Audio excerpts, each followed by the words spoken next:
안녕하세요. 반란의 용법 채널입니다. 저는 반란의 용법과 다들 아는 척하지만 사실은 모르고 있는 용법 이야기의 저자 이장원입니다.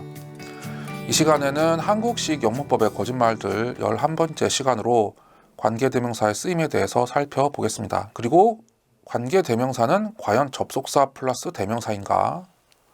계속적 용법은 끊어서 해석해야 하는가?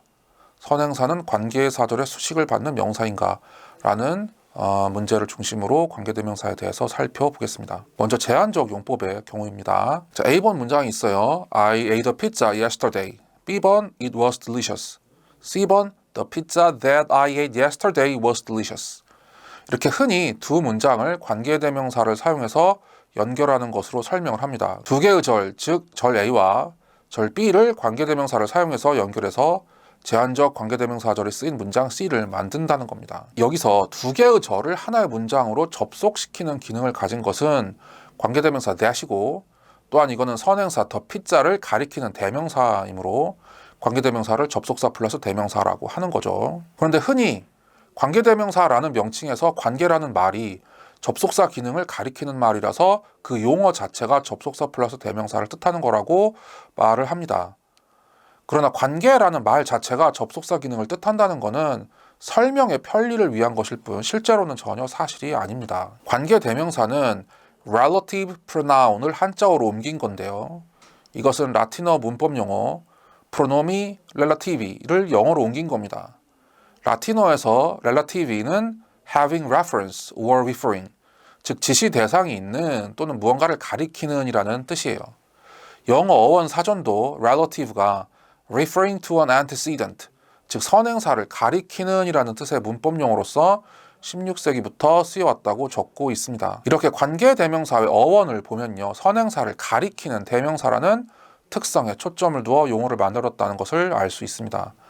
접속사와 대명사 기능을 한다는 측면에서 보면 접속 대명사 conjunctive pronoun이라는 명칭이 사실은 더 적절하고요.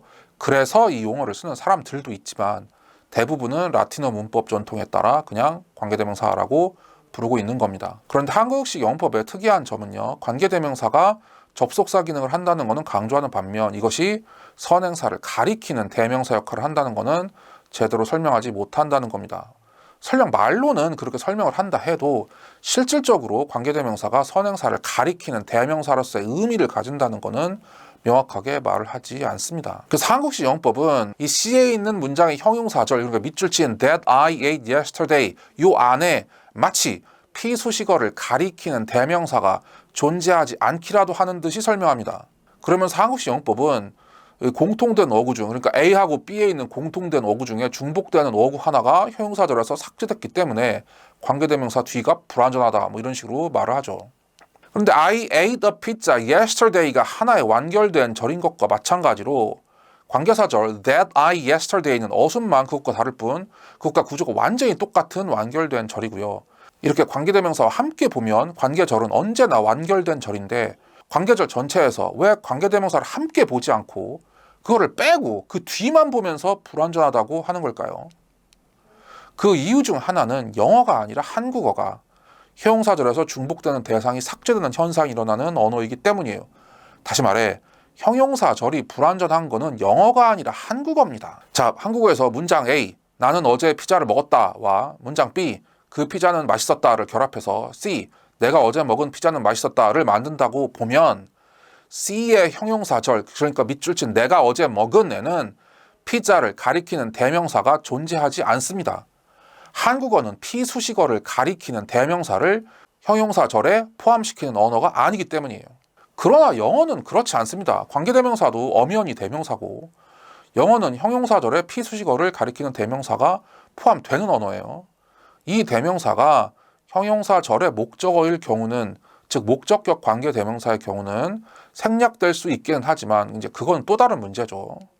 다시 말해 공통된 부분의 중복을 회피하기 위해 관계대명사를 쓴 게 아니라 관계대명사를 써서 피수식어를 가리키는 말을 형용사절에서 한 번 더 중복시키는 게 바로 영어의 기본적 표현 방식입니다. 또 어떤 사람들은 관계대명사는 선행사를 수식한다고 말하기도 하는데요. 이거는 한국식 영어법조차도 제대로 이해하지 못한 그냥 말도 안 되는 헛소리입니다.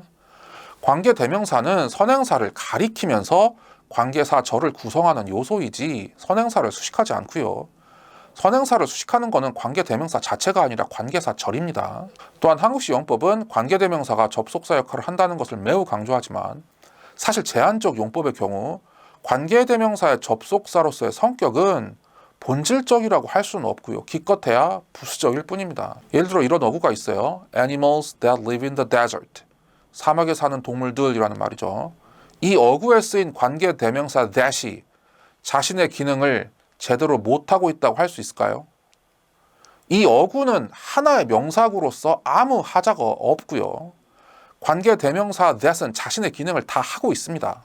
제한적 관계대명사의 기능에 1번 관계사절과 주절을 하나의 문장으로 연결시키는 접속사 기능, 2번 관계사절과 명사를 수식, 피수식 관계의 명사구로 만드는 기능, 이 두 가지 기능이 있다고 한다면 여기 that의 경우 1번 접속사 기능은 나타나지 않고 잠재되어 있습니다. 왜냐하면 아직 문장에서 쓰이진 않은 명사구 상태니까요. 반면 2번 수식, 피수식 관계 형성 기능은 완벽하게 수행하고 있습니다. 즉 제한적 관계사의 접속사 기능은 원리적, 추상적 기능이라고 한다면 수식어 형성 기능은 실질적, 본질적 기능이에요. 관계대명사가 두 문장을 연결하는 기능을 한다고는 하지만 사실 두 문장이 없어도 즉 이 명사구가 어느 주절에서 쓰일 건지 전혀 생각하지 않고도 관계대명사는 얼마든지 자기 역할, 즉 선행사를 수식하는 형용사절을 구성해서 하나의 명사구를 만드는 역할을 수행할 수 있습니다. 자, 이렇게 주어로서 문장에 사용되면, 그러니까 animals that live in the desert include camels and snakes.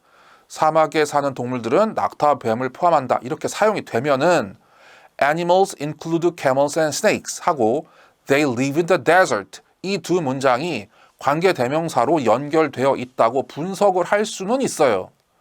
그러나 이거는 매우 추상적인 문법적 원리 차원의 분석에 불과합니다.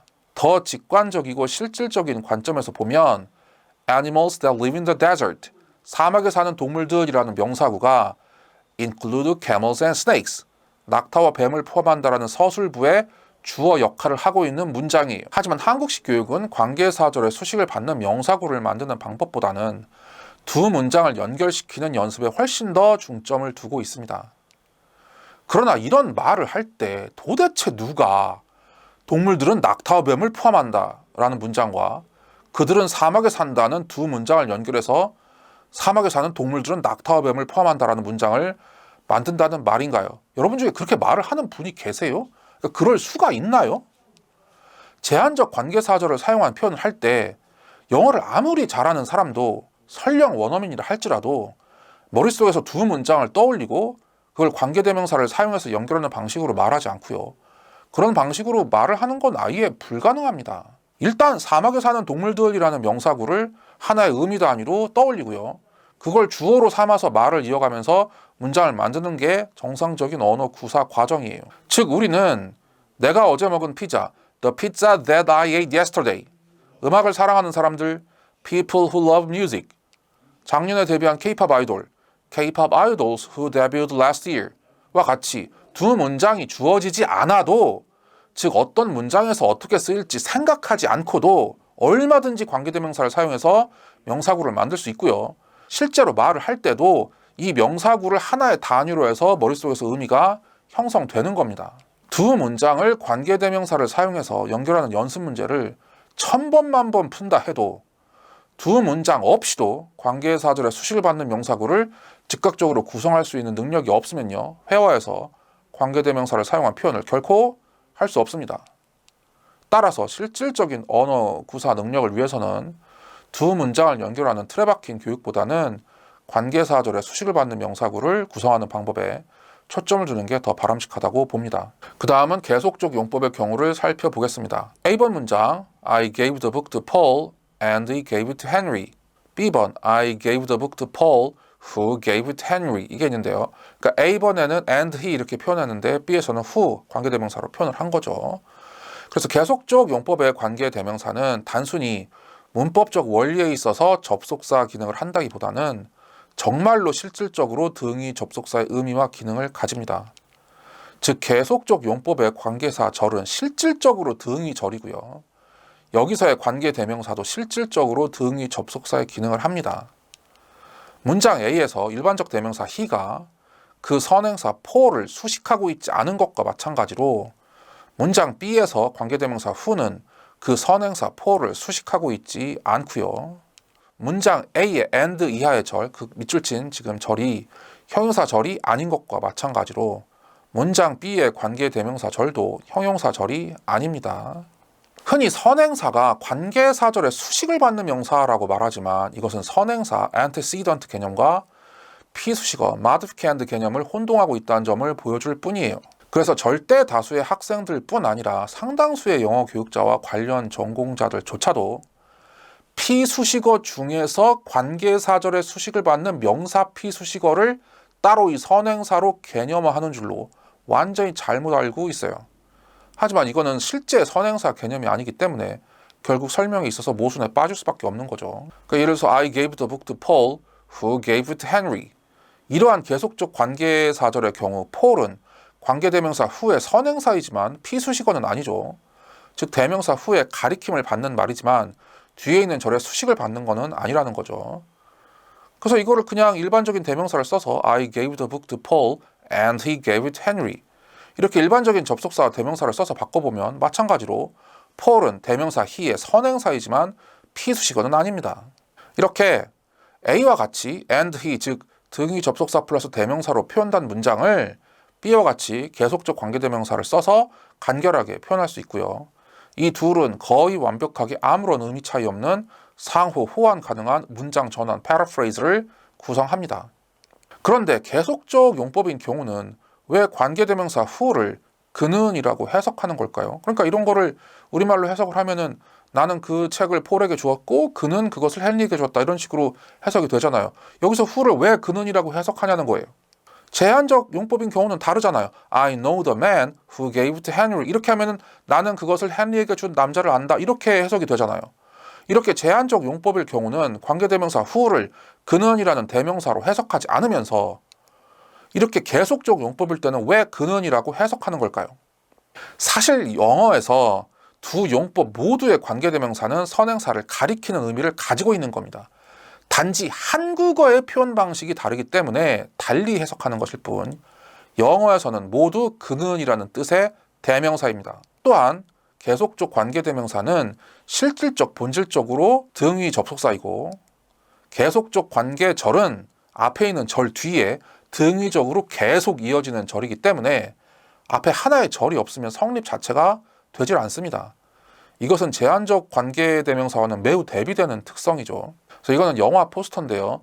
The Man Who Invented Christmas 라는 제목의 영화인데 우리나라에서는 찰스 디킨스의 비밀서재라는 제목의 영화로 소개가 됐습니다. 그런데 이제 직역을 해보면은 크리스마스를 발명한 남자 정도의 뜻이죠. 그래서 The Man Who Invented Christmas 이걸 봅시다. 관계대명사는 두 문장을 연결한다고 말하는 사람은요. 여기서 관계대명사가 두 문장을 연결하고 있지 않은데도 영화 제목으로서 하나의 명사구를 이루고 있다는 점을 어떻게 설명할 수 있을까요? 이와 대조적으로 계속적 관계사는 원리적, 추상적 차원이 아니라 실질적으로 절과 절을 연결하는 등위 접속사이기 때문에 앞에 연결되는 절이 없으면 관계사절 자체가 성립하지 않아요. 즉 계속적 관계대명사는 정말로 두 개의 절을 연결하는 접속사라서 두 개의 절이 없으면 아예 성립 자체가 되질 않습니다. 제한적 관계사절처럼 앞에 명사만 하나 있고 그 뒤에 계속적 관계절이 이어지는 것으로 하나의 의미 단위가 형성되는 것은 아예 불가능합니다. 첫째 딸을 낳지 않고 둘째 딸만 나올 수는 없고 선발 주자가 없는데 후발 주자만 있을 수는 없듯이 앞에 아무 절도 없다면 뒤에 계속 이어지는 절도 있을 수가 없는 거죠. 그 다음으로는 부연 설명적 용법의 경우를 살펴보겠습니다.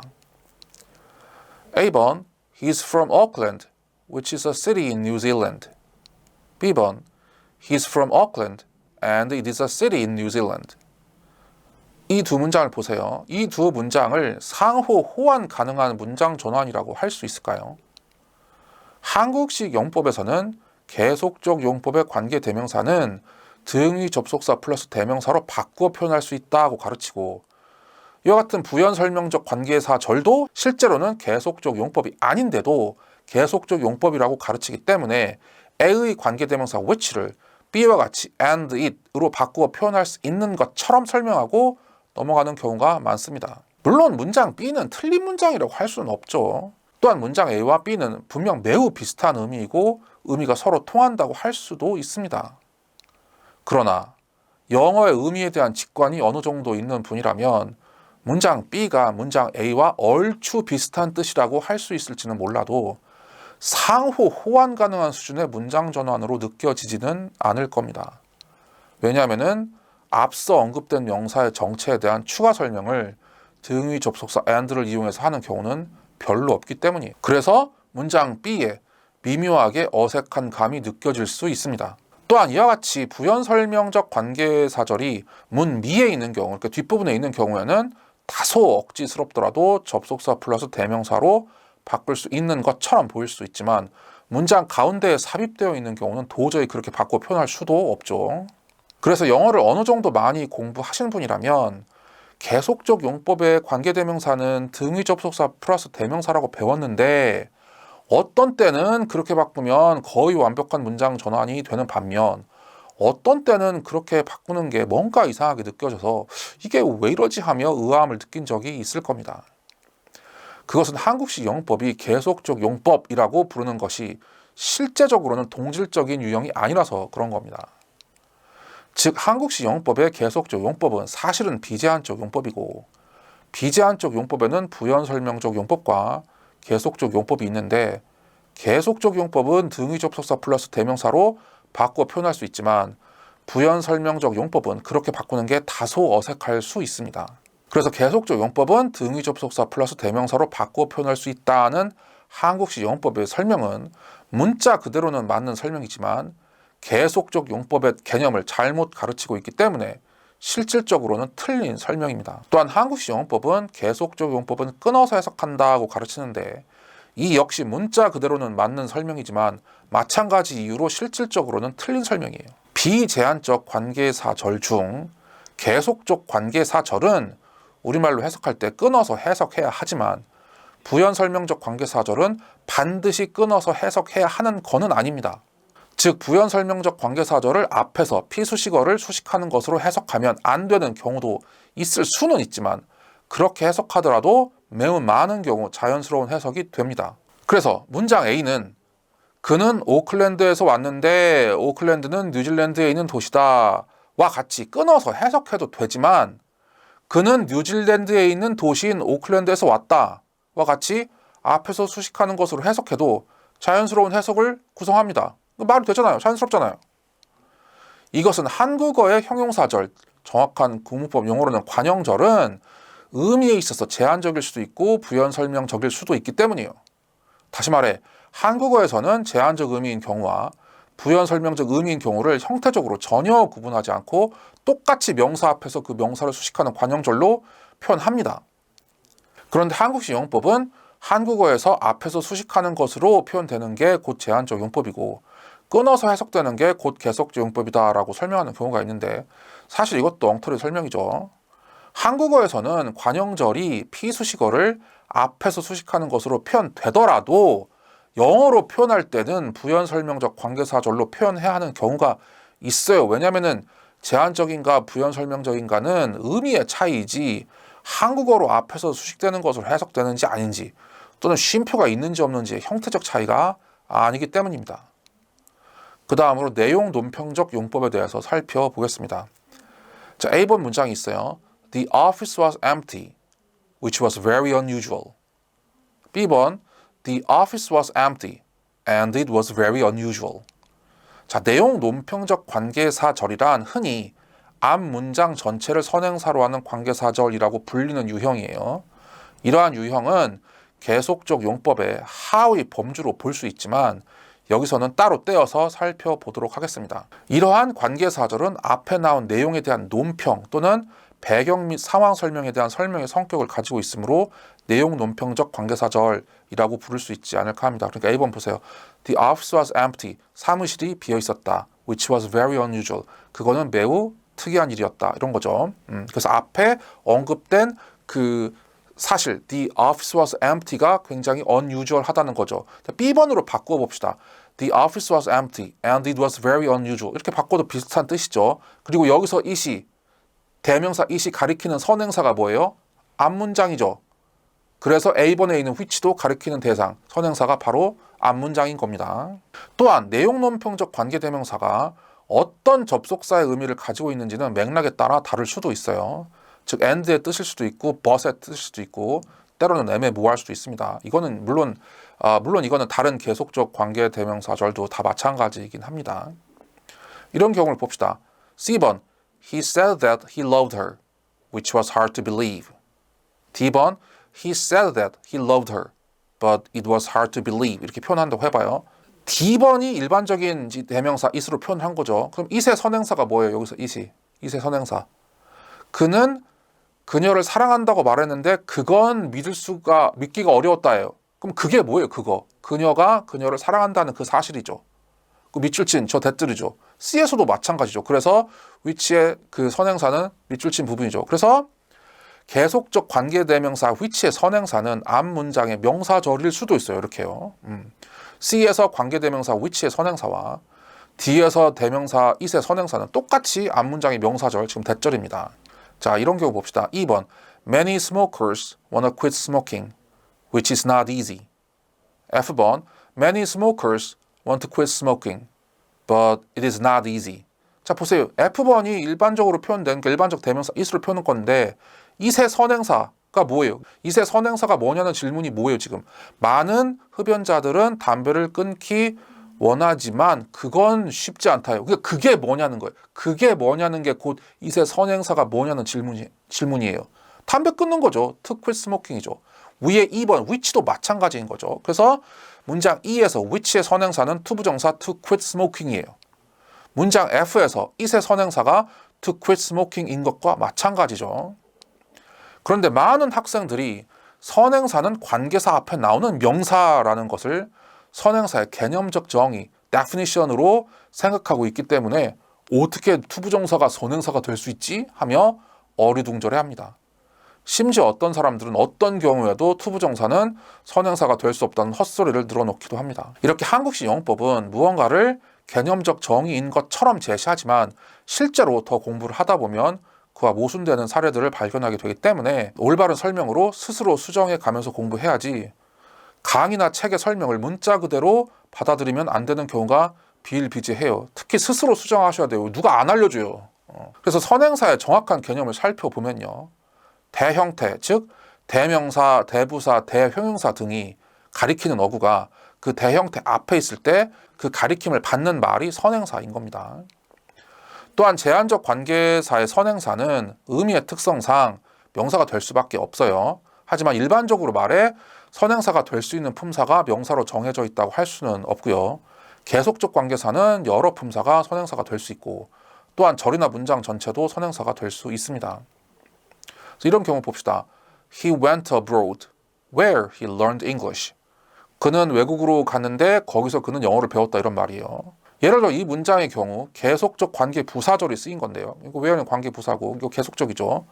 관계 부사 where의 선행사는 앞에 나온 부사 abroad입니다. 그런데 한국식 영법으로 배운 학생들은 부사가 어떻게 선행사가 될 수 있나요? 명사가 선행사여야 하는 것 아닌가요? 막 이렇게 물을 수밖에 없을 겁니다. 심지어 영어를 가르치는 사람들도 제대로 알지 못해서 선행사는 원칙적으로는 명사인데 이거는 예외적인 경우다라는 공색한 답변밖에 하지 못하는 경우가 많은 게 현실입니다. 이것은 선행사의 정확한 개념을 배우지 못했기 때문이에요. 그래서 이 시간에는 관계대명사의 쓰임에 대해 살펴봤는데요. 여러분에게 조금이라도 도움이 되셨다면 구독과 좋아요 꼭 좀 부탁드리겠습니다. 그럼 이 시간 여기서 마치겠습니다. 안녕히 계세요.